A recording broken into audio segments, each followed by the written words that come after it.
શ્રી કૃષ્ણ શરણમ મમ, શ્રી કૃષ્ણ શરણમ. જ્યારે અષ્ટાક્ષર મહામંત્રમાં શ્રી શબ્દનો ઉચ્ચાર કરો તો ભગવત કૃપાથી અલૌકિક લક્ષ્મી પ્રાપ્ત થાય છે અને અલૌકિક લક્ષ્મી સંપત્તિ હંમેશા દીનતા લઈને આવે છે. તમારું દુર્ભાગ્ય નાશ પામે છે અને જીવ સૌભાગ્યશાળી બને છે. બીજો શબ્દ છે ક્રો. ક્રો શબ્દના ઉચ્ચારથી જીવના સર્વ પાપો શોષાઈ જાય છે, જીવ સર્વ દોષોથી રહિત બને છે. શ્ન શબ્દ આધિ વ્યાધિ અને ઉપાધિમાંથી જીવ મુક્ત બને છે, એટલે કે શારીરિક, માનસિક અને આત્મિક બધી ચિંતાઓ તે બધા કષ્ટો જીવના દૂર થઈ જાય છે. શ અક્ષર આપણા જન્મ મરણનું દુઃખ દૂર કરે છે. ર અક્ષર પ્રભુ સંબંધી જ્ઞાન આપણને આપે છે.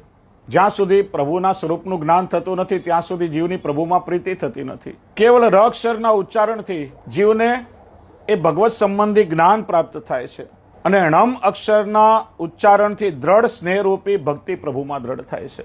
પહેલા મ અક્ષરથી શ્રી કૃષ્ણની સેવાનો ઉપદેશ આપનાર ગુરુમાં આપણને પ્રીતિ થાય છે, ગુરુમાં દ્રઢ ભક્તિ થાય છે.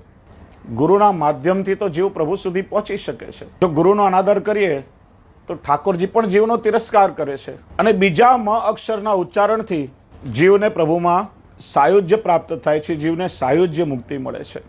આ પ્રકારે અષ્ટાક્ષર મંત્રનું મહાત્મ્ય જાણીને, એનો અર્થ જાણીને જે કોઈ જીવ અષ્ટાક્ષરનું જપ કે એનું સ્મરણ કરે છે તે પ્રભુના સ્વરૂપમાં પ્રેમ અને ભક્તિ મેળવે છે, લૌકિકમાં એને વૈરાગ્ય આવે છે અને જીવને ભોગ અને મોક્ષની પ્રાપ્તિ થાય છે.